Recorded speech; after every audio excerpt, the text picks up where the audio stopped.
I'm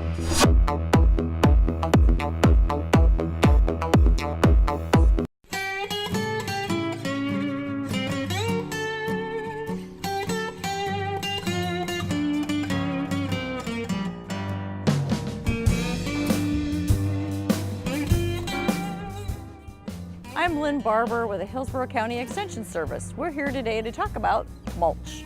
As you can see, there are a lot of benefits to mulch. Mulch suppresses weed growth, it helps retain moisture in the soil, it's most certainly prettier than sand, and as it decomposes, it adds nutrients to the soil. Let's look at a few of the different types of mulch. There's organic mulch and there's inorganic mulch. One example of inorganic mulch would be crushed shells. So you can see we have a lot of crushed shells here, and that works as a very nice mulch. It adds texture and color to your landscape. It does not suppress weed growth as much as organic mulches, however, but it does reflect the light. Now we have pine bark. The cool thing about pine bark is it comes in many sizes. You can get very mini pine bark, which is my personal favorite, but because it's so small, it decomposes very quickly, so then you have to replenish it more often.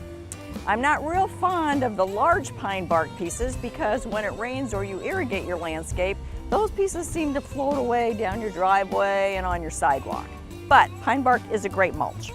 Shredded yard waste is another really decent mulch, and you can get this from one of the county's recycling centers. So if you'd like more information, you can always check our website.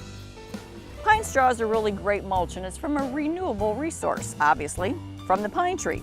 So it's very nice. It does seem to settle more than other mulches, but it's nice for an area that's like a wildlife habitat because it's just so nature-esque. Okay, so the question is, aren't they bad trees? Well, yes, in the early 1900s, the U.S. Corps of Army Engineers brought melaleuca trees in to dry up the Everglades, and it did a really great job and then went crazy. So when you purchase melaleuca mulch, you're actually helping get rid of an exotic invasive tree.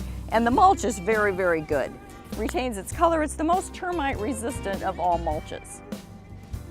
And we also have rubber mulch, which is a byproduct of the tire buffing process. It looks like an organic mulch, but it obviously is not. It's inorganic. And it's not to be used with plant materials, but it's good for a walkway or under a swing set, things like that. There are a couple issues with it though. One, it is flammable, and two, there are some runoff leaching issues related to it. You've seen several different types of mulch that are available, and now I'll show you some tips on how to mulch properly. You need to have 3 inches of mulch around your landscape plants after it settles. So you need to apply a little more than 3 inches, and you do need to reapply over the course of time. So here's how you mulch. You have your mulch. We're putting it around the base of a newly planted plant. After the plant is planted and watered, then put your mulch around the plant.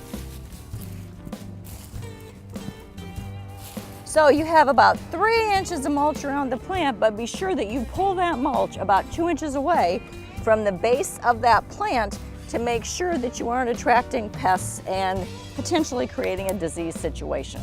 So pull that mulch back 2 to 3 inches. At the Hillsborough County Extension Office, we have a lot of information about mulching and many other topics. Please check out our website or stop by our office. Happy mulching!